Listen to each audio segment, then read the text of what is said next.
Today's guest needs no warm up. He is the warm up. Courtney Orange is known as the Wellbeing motivator. He's a six-time national gymnastic champion, international keynote speaker, and expert in helping individuals and organizations unlock their peak performance. With over 600,000 lives impacted across 500 plus events, Courtney brings a powerful mix of movement, mindset, and motivation to every room he enters, whether building confidence in students, energizing corporate teams, or showing businesses how well being and success are deeply connected. Courtney's approach is equally practical and inspiring. Today, we'll discuss motivation, confidence, healthy living, and even a little marketing. Courtney's energy is infectious. So get ready to leave these conversations feeling like you can take on the world. So Courtney, thank you so much. Thank you for agreeing to do this podcast. And I know that you are in hurry, so I'll quickly jump on to my first question. So you have worked with 600,000 people regarding motivation. What is the one thing that people think matters but actually does not? Well, thank you very much, Kanska, for the invitation to speak and to be on your podcasts. It's a privilege to be able to motivate through the airwaves and through the video, through online video, through your platform. So what people, your question was again, what people think. Yeah, what people regarding motivation, what is the one thing people think that matters, but actually it does not? I mean, people think that motivation is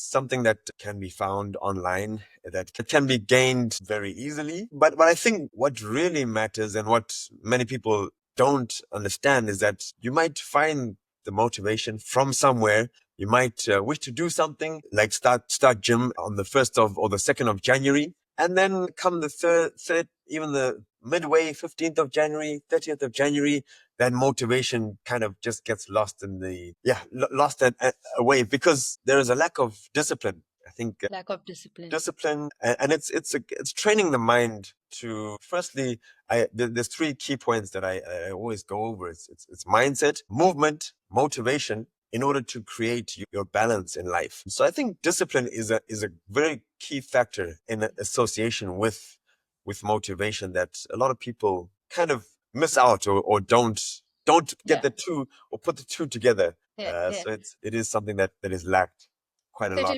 So it'll be discipline, confidence, movement, and Yes, so it's a 3 M's, triple M's. Mindset. It starts with the mindset. Okay, I'm going to start getting fit on the 1st of January or the 2nd of January. Then it becomes a movement. You get your body into motion. Yeah. And then you reach out and get the motivation.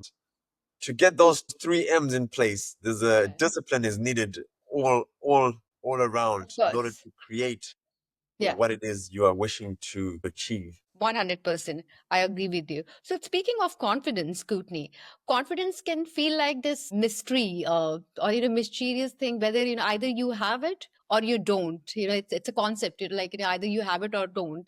How do you personally define confidence? Confidence is something, and I've actually done a video. There's a video course coming out where people can learn, some very insights into confidence. But it is true, you might be a very confident person, you might not be a confident person, but it's something that can be gained or learned. And those that are confident, sometimes some of the biggest pop stars, the leaders in the world, they can have their confidence knocked because of some event or some instance or some occasion. And they take a step back and think, wow, how do I start this again? How do I approach it?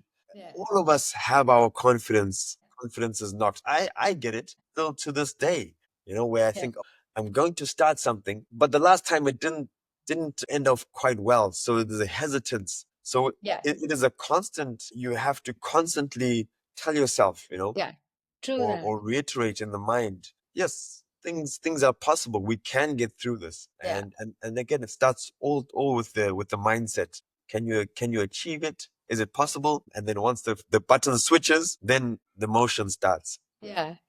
And I also believe that again, this is just my personal opinion, that you again, I'm not, there are, some extraordinary people who are just like, bang on confident about freaking everything. But I think there are some areas where you are like, your confidence just, goes high, and it's high, it's up there. And there are some areas where, you're like, okay, I'm not that confident. I mean, there are certain areas where, you're like confident, that you got it in the bag. And there are certain things you're not confident at. Do you agree? Like, we are, the confidence is, I think, in it's very situational, situation based. Yes. Yes. There's so many elements that are associated with confidence. It can be your surroundings. It Yeah. can be the energy in the room from Yeah. the people that you are with. Yeah. It can be what could influence it, what might have happened 2 minutes Yeah. before, what might have happened 2 hours ago, what Yeah. might have happened, yesterday. And all of those things affect. It could be your upbringing as Yeah. well, some trauma that you might have experienced. So Yeah. there's so many instances in how the confidence button can be switched on and off. Yeah. Yeah. Yeah. Yeah. And it's really the environment. And I think I guess if you're a person that lacks confidence, there are ways in which you can, practice certain gestures, telling yourself, the first thing in the morning, there's a couple of things that I do is, you look yourself in the mirror, the hair might be all over the place, and you think, wow, you are looking amazing today. Yeah. Yeah. Yeah. This is one simple thing that you Yeah. can boost your confidence. Well, okay, Yeah. thank you. And there's other things such as before you go and take on something very difficult, like you are stressed out. We like to do some power poses. I'll step back for you so you can have a look. Yeah. Power poses, and that boosts your confidence in where you are heading, what Yeah. you're about to do. So there's this very small things that help to boost the confidence that are easy to Yeah. pick up. 100%. I think positive self-talk, to start your day with a positive self-talk is, I think, I'm pretty sure that helps people. If they start doing it, it is going to help them in a big way, because you're starting your day, with on a positive note, on a positive self-talk. While we are talking about positive thinking, and you talk a lot about positive thinking. My next question is there such, is there a such thing as positive, toxic positivity? And how do you strike the balance? There is, when you say toxic positivity, I'm assuming you are you mentioning negativity at all, or Okay, I'll explain you. So you just mentioned that, okay, you should, start your day, with a positive self-talk that, I'm looking amazing, while, looking in the mirror. Then there is, one toxic positivity where it's like we are not basically improving ourselves. I'm the best, I'm this, I'm that, and not being able to look at ourselves like from an objective point of view. I don't yes, know if I'm able to reframe the question, but I'll, because basically, I am thinking that I am the best and the world is my oyster. I'm yes. that confident that I'm just not being able to see the fault that are within me. So there is no scope of what do you call improvement. So what I'm assuming you are saying is that sometimes could there be something wrong with what we are doing, Yeah. and then we sometimes just believe, okay, we are doing it right, but Yeah. Yeah. Yeah. it might not be going Yeah. on the right pathway, Yeah. but we are adamant that it is going correctly, Yeah. but it's so yeah, I guess that's a good way of putting it in, having a toxic positivity. But I think what is a good way to figure that out is to have a bit of a reflection, step away from what you are doing. I talk about is this the 15-10-5 minute technique, where that can help us to prepare. So 15 Yeah. minutes, waking up early, just to visualize what we might have done yesterday and look at what we plan for today. Then we've got 10 minutes before anything that we do, whether we are sitting down to go to work, Yeah. whether we are studying, 10 minutes just to go over the pathway again. So Yeah. it's imprinting in our minds. So it's just, and then 5 minutes, the five afterwards is the 5 minutes of reflection. We finished 1 hour of work, 1 hour of study. And it's just kind of, if I can give you an analogy, Yeah. in like a tennis player, a Yeah. tennis player, they are constantly moving their feet in Yeah. order to play the next shot, right?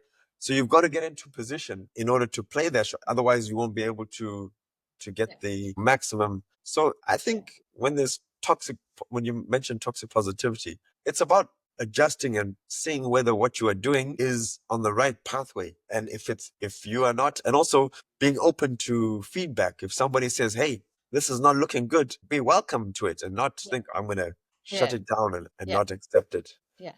Yeah, I think you put it very nicely that they're open to being open to feedback. Because if one person, says that, hey, you're doing it wrong, then okay, but then if basically everybody is saying you're doing something wrong, then maybe, you should do some sort of reflection, self-reflection, whether, if you might be doing something wrong. Yeah. So, okay. So that was about the positive, toxic positivity from, moving on, and from moving on to toxic positivity to gymnastic and dance. So from your gymnastic and dance background, Yes. how much of confidence do you think comes from action versus mindset? From action and mindset, I think the majority of it comes from the mindset. Mindset. It has to be that switch before you get going. You need to have that positive mindset before the action takes place. Yeah. Because somebody can be a very wealthy person. They can be eating well. They can have everything that they wish to have. But if their mind is not in the right place, Yeah. it's hard to live day by day. And True you that. hear all those stories of the pop stars, or they decide to take their lives because they Yeah. are not in a right place. So I believe, coming from the gymnastics and a professional dance background, before we get up on the apparatus or the stage, it's all, anything can go wrong at Yeah. any one time. Yeah. But you get up there with the positivities, right? Yes, I'm going to complete the Yeah. move. I'm going to complete the choreography. Yeah. And no matter what happens, because many things have happened, Yeah. the show must go on. 100%. Yes. 100%. Yeah. And yeah, so and for the show to must go on, you need to have that mindset. I agree. No, there have been so many disruptions, Yeah. failures, falling, the music stops, the apparatus breaks. Yeah.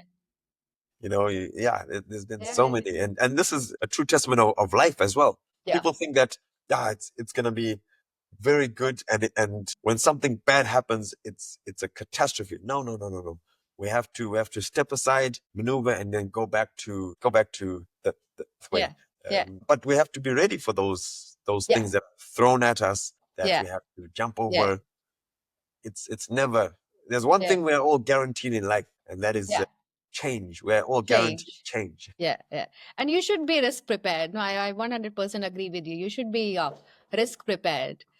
Yes, Nice. So totally. my next question is, so in a world, obsessed with high intensity workouts, because, we are on the topic of gymnastic and dance. So in a world obsessed with high intensity workouts and biohacking, I got this term, from your one of your videos, biohacking. You'll have to explain me this now. You talk about, yeah, so workouts and biohacking. You talk about movement in a Yes. very refreshing way. What is your philosophy on healthy movement? Of course, I have seen your videos, but I would love, if you could share. Sure. I believe that too many people sit for too long every single day. I'm standing right now just Yeah, to show you. I'm sitting. Too many people, see? But do you know what? It's not. It's society. Society. You walk into a doctor's room, a restaurant, a bank. Go for a meeting, conference. Please take a seat. Please have a seat. When somebody tells me that, I say, no, no, no, no, Yeah, no, no, no. I'll yeah, stand. No, no, have a yeah, seat. No, no, no. yeah, But I think that the first element of implementing movement, we forget that we've come from, back in the day, we were fighters. In the Stone Age days, we were born to go out and yeah, survive. And this is what all the other nature animals are doing still, but we have kicked back and said, all right, let's sit down, which we're not used to doing. So for me, movement, and this is a key message that I'm pushing out. I continue to push out. If you do have a sedentary desk related job, or if firstly on that desk related job, I set a timer, 47 minutes. I say 47 minutes because after 47 minutes, you stand up and implement. I've got some movement practices and plans that I write out for people. You can, for 3 minutes, if you're moving 3 minutes every 47 minutes, so I say 47 because it takes you to 50 minutes.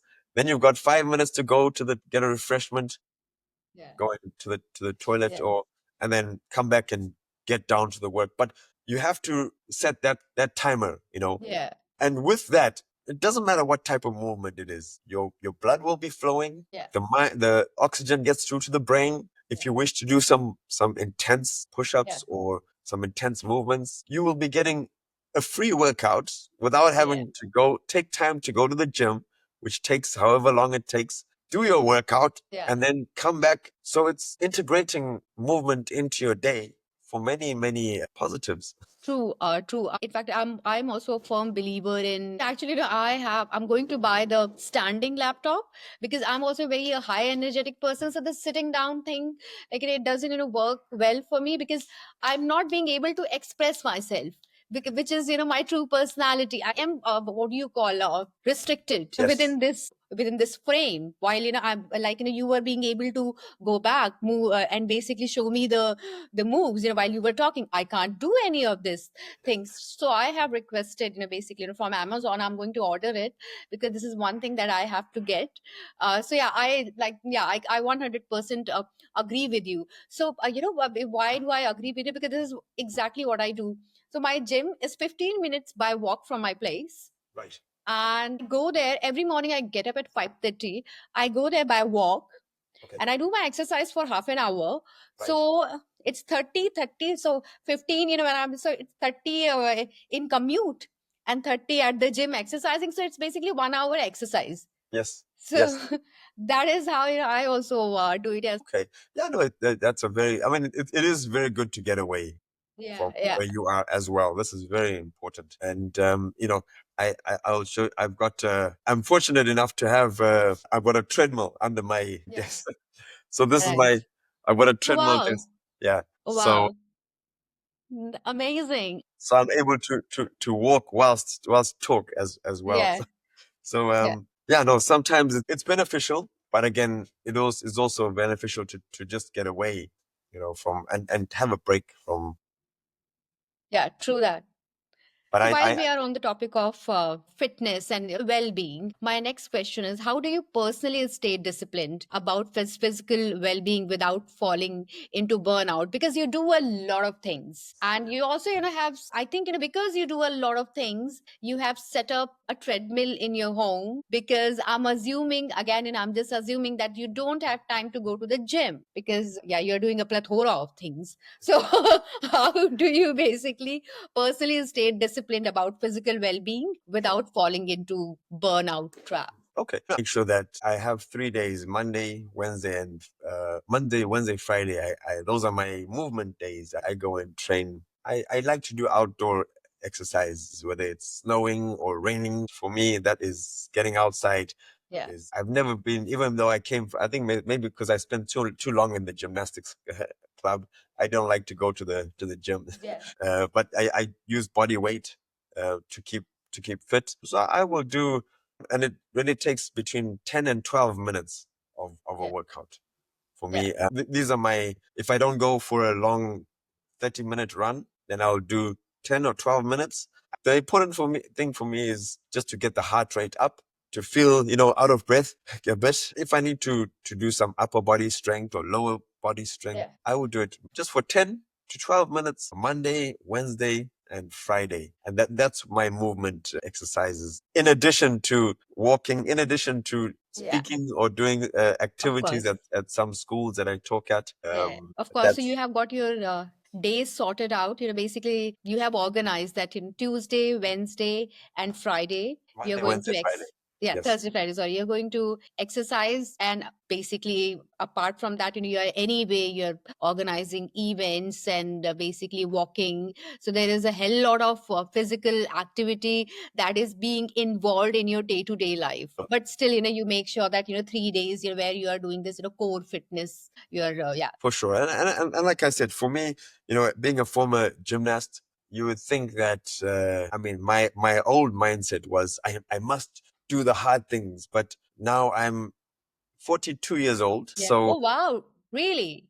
yes, I You am. don't, and I'm not, trying to please you, but you really don't look 42. Yeah, Thank like, you. and Thank you. yeah, like, you look this, very young boy. 20 old. Yeah, and it shows. So I know, but I put it down to, just making sure that there is some movement Yeah, on a regular basis.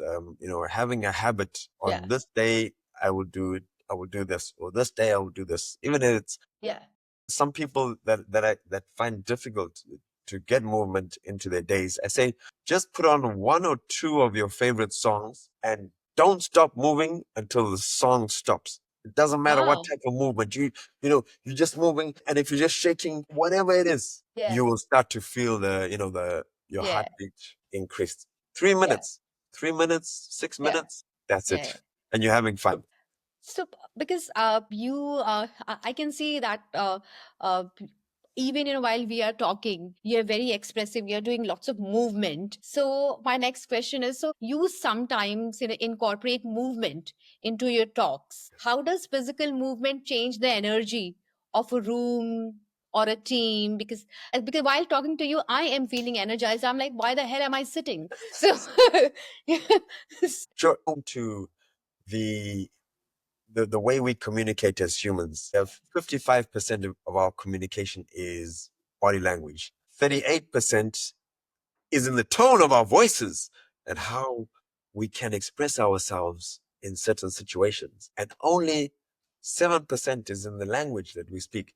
yeah, So when it comes to a talk, firstly, I make sure that there is always movement inside embedded within the talk, whether it's half an hour or 1 hour long. People have to there will be an element of getting up and doing yeah, something. That's because, again, everybody's sitting down. So is what I'm telling them, firstly, they will have to keep up with me because I'll be moving. I yeah, constantly yeah, move yeah, yeah. on the stage, right? But in order to get their minds activated, to get more information or better information in, to get the Yeah. oxygen through to the brains, I believe movement is a massive element into anybody's or any talk that seminar.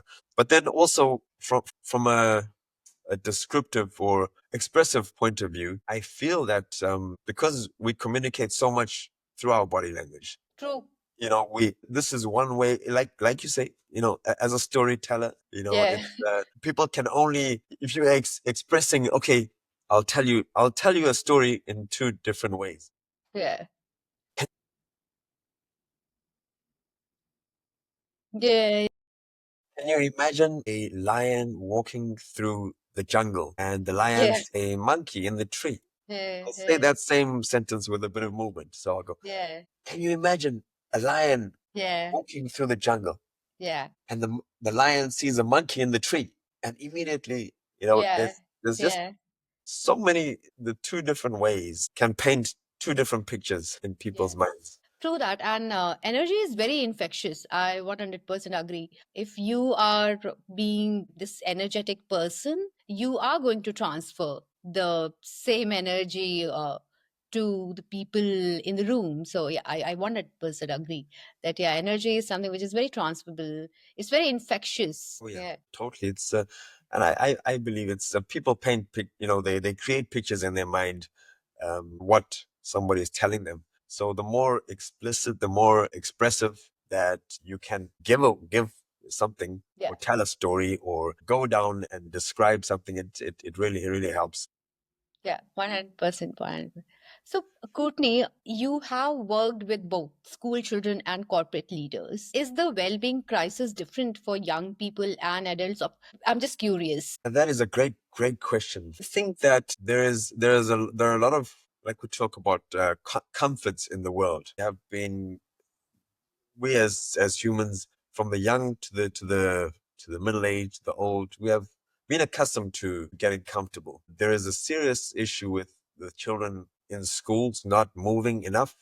Sports are not compulsory. They are take them if you wish to, especially majority in I mean, here in the UK where we are based, this is what is happening. I know that in other countries and other schools, yes, it might be compulsory, but there is a lack of physical movement compared to what they used to be. Purely because we have, I think the digital devices play a huge role in this. In the corporate world, well-being is being touched upon and approached from a different way. Sometimes it also seemed to be a tick box. Yeah. Okay, we've ticked, we've had our fruit and vegetables in this week. We sent out a newsletter last week.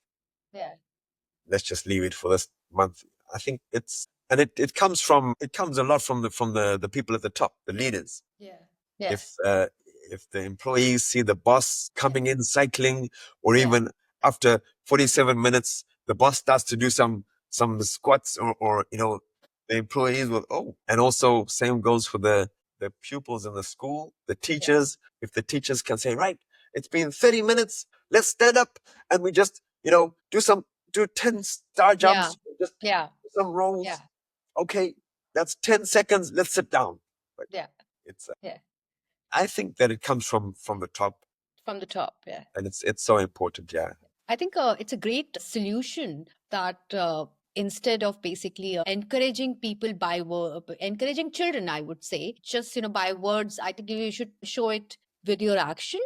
You are basically doing like you just mentioned that, okay, after certain minutes, okay, let's do this, let's do that. And I think it's a great idea. I think, again, when I go into schools, I like to get the teachers to come up and they do something. They follow me with some movements, and the children, they're really inspired to see Yeah, of course. the teachers doing something. Yeah, of course. Because they also, look up to their teachers. So it's nice when they exercise or, when they, yeah, I'm pretty sure. So there do teachers like when you ask them, to, okay, come on, do some exercise, and they're like, oh my God, do they happily do it? Okay, it's an activity. Let's get over with it. No, some of them do. Some of them Yeah, do, and also, some of them, it takes some time to yeah, get them up. But again, this is all what before I get the teachers up, I've got the students up or the pupils up. But I'm already looking at, whilst they're up, I look at the teachers' body language, their expressions that they gave me when I've come in, and I see whether it would be happy to come up, or so it's I guess reading their body language to see whether they have. yeah, Yeah, so true. it's a critical thing.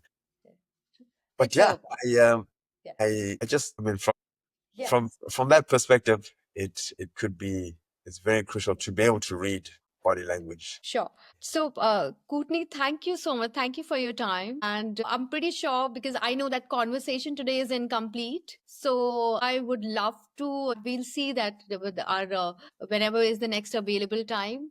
And yeah, and I'll look forward to basically meeting you again because I know that there's so much to unpack. And thank you so much. Thank you for your time. I'm sure I have enjoyed the conversation, and I'm sure in our listeners, they must have enjoyed this conversation and must have taken some really really good practical tips and how they can apply these practical tips in their day-to-day life.